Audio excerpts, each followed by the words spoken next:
Assalomu alaykum.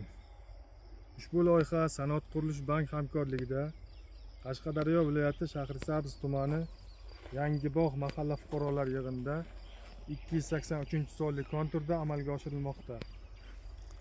Bu yerda no'xat ekilgan. Yer maydoni 10 gektar. Maydonning uzunligi bu daraxtdan oxirgi daraxtgacha ko'rsatilgan.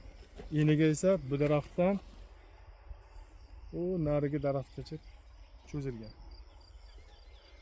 Ushbu yerdagi ekinlar zamonaviy usullar bilan parvarishlanmoqda. Hozirda ekinlar unib chiqqan.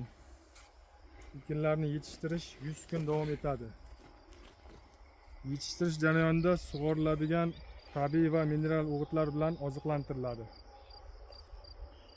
Ushbu loyiha 12 ta dehqon xo'jaliklariga biriktirilgan. Har bir dehqon uchun o'rtacha 50-60 sotixdan yer maydonlari to'g'ri keladi.